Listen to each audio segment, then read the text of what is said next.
far. So why are you? Howdy friends, it's Frightman and I am here with the box from the Home Depot 2024 Halloween season. It is the Trickster Trio Stack. So it's 3 clowns that stack up on each other, or they can be separated. Now you're going to ask yourself, but Frightman, why are you showing us the box? Well, there's a really good reason for that. So, a lot of us have large collections of these props, and as we build and build, we are always concerned about storage areas, like having to rent a storage shed or to have to buy a storage shed, because we just keep getting more and more. So I just want to show you, it does come in a large box because it's mostly pre-assembled.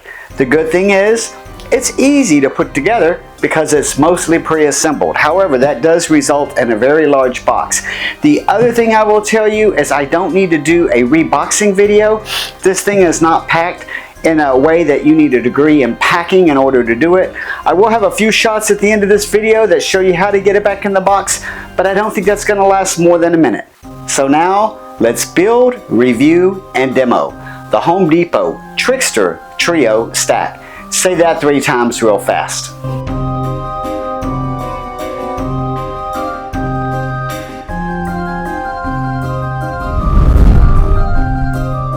Okay, so for this look, this is straight out of the box. This is no assembly. It's a matter of just taking them out of the box. This guy in the center in the red, this is your main guy. This is who the power cord goes to. He has a cord that runs to this guy and a cord that runs to this guy. And so you're able to put them separately like this, and the cords are pretty long. So here is that cord that is running from the red guy over to the purple guy. There's a cord that runs from the red guy over to the other red guy with the mallet. There's 3 pieces, and that is really just the base. And so pretty straightforward. I'm just going to put this base together real quick, and then we'll be stacking the clowns on top of each other. Again, they're already all pre-assembled, so no big deal there. Okay, so the part that the clown's going to sit on, these 2 poles right here, is going to be towards the back. This is labeled to be front and back. This guy that has on the red and the black, he is going to be the base guy, and I actually haven't even read the instructions, to be honest with you. There's holes here at the bottom of his shoes, and I think he's just going to fit right onto these holes. Let's see if that's what's going to happen, and the answer is yes.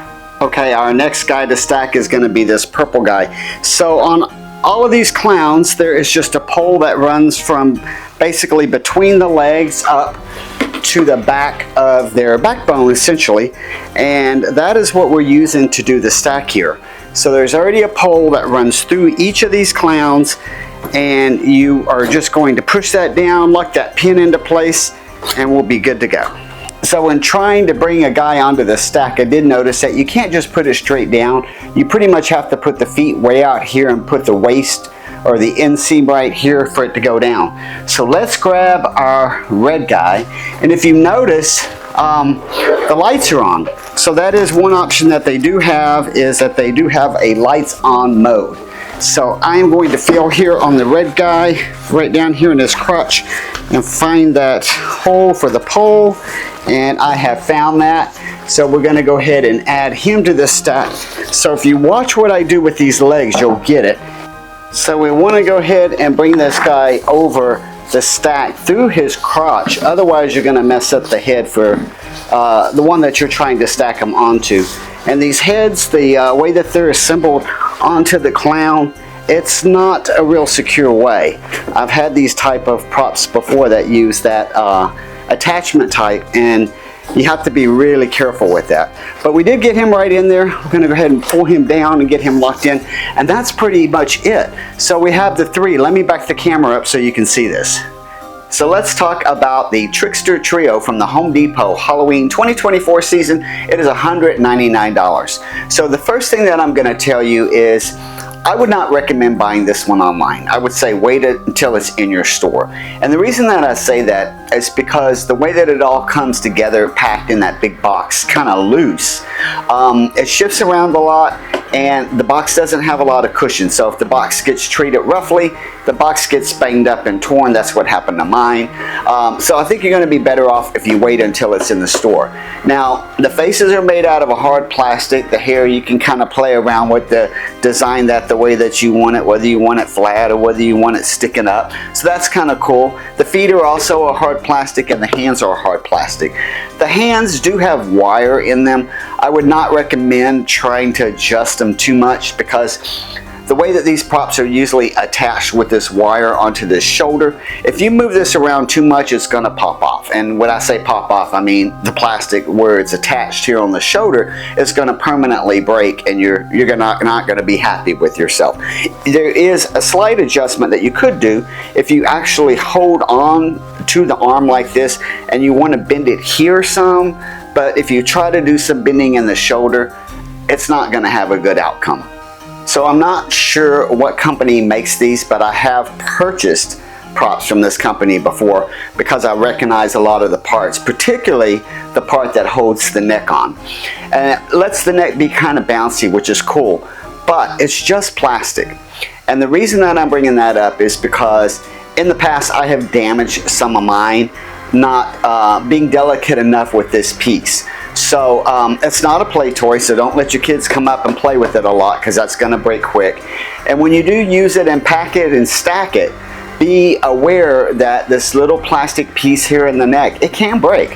So just know that it's a delicate piece, and treat it that way.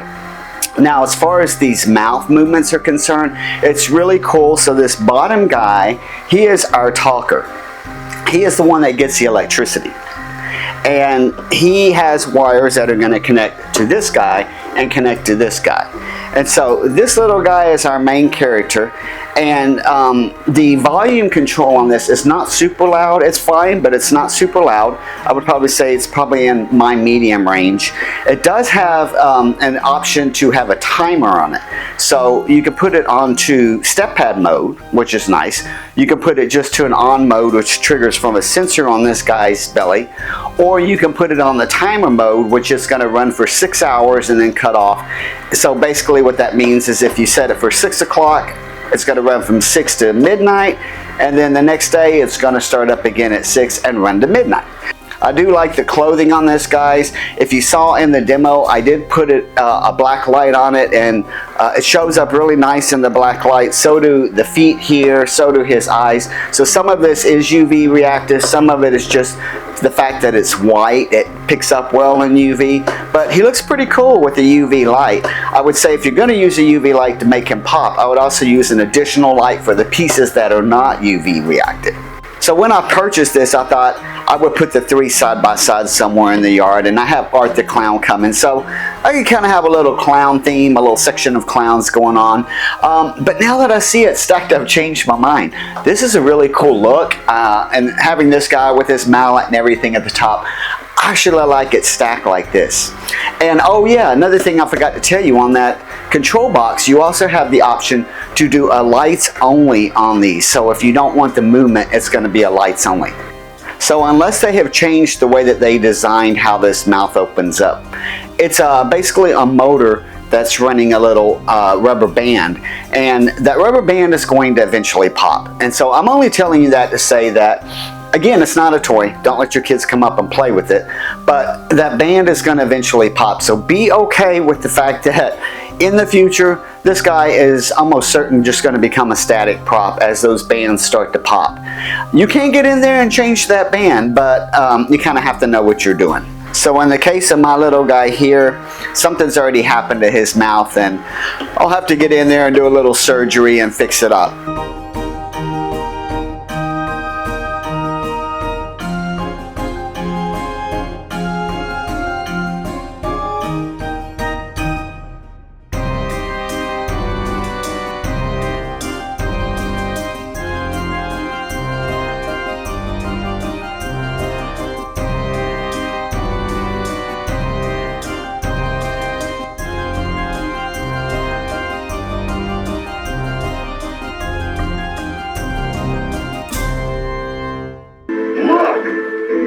There's a trick-or-treater right there. Don't you candy! No!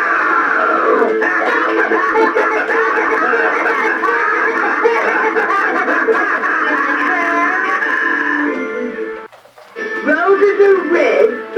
Violets are blue. Your phone is smart. So why are you? Trick or treat!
If you learned something, give me a thumbs up and consider subscribing. Until next time, stay spooky, my friends.